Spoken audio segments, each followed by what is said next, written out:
7 Greenpeace activists arrested and supporters of DRC opposition leader to march to the union buildings. I'm Lebo Changiela with this news update. 17 Greenpeace activists, including 2 South Africans, have been arrested at the Protea Hotel on Durban's South Beach. They had climbed onto the roof of the hotel and had started to abseil down the side of the hoist a large banner calling on the UN climate change negotiators to listen to the people and not to the polluters. Rochelle Seaton-Rogers reports. A meeting of the World Business Council for Sustainable Development is taking place at the hotel, which overlooks the sea.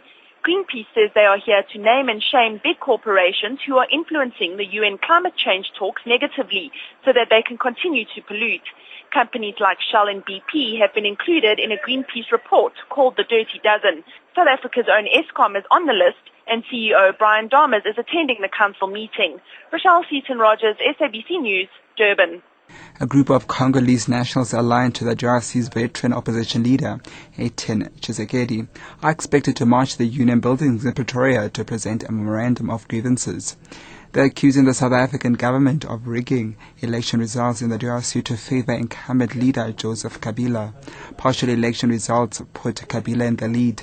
The final results are expected to be announced tomorrow. Yesterday, they marched to the SABC offices in Auckland Park in Johannesburg, as Sepo Pachane reports.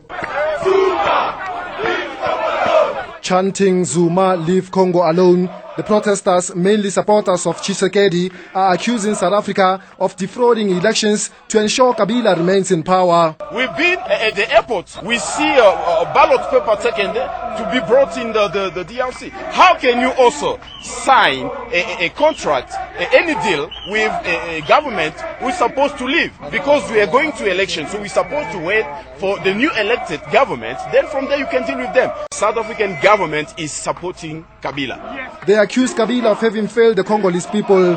They say the DRC has no schools, hospitals, and people are starving and are forced to hunt rats and cats to eat. Sepo Pachane, SABC News. A number of high-profile cases are due to be heard in the Western Cape courts today. The cross-examination of a South Sea employee is due to start in the Western Cape High Court in the case regarding the death of acting Judge Patrick Maqubela. Berenice Moss reports. The state has concluded leading evidence of cell phone records of murder-accused Thandi Maqubela and Vela Mabena. The pair faces murder charges in connection with the judge's death in June 2009. In another case, 4 men convicted for the murder of 19-year-old lesbian Zoliswa Nkonyana are expected to appear for pre-sentencing arguments in the Khayelitsha Regional Court.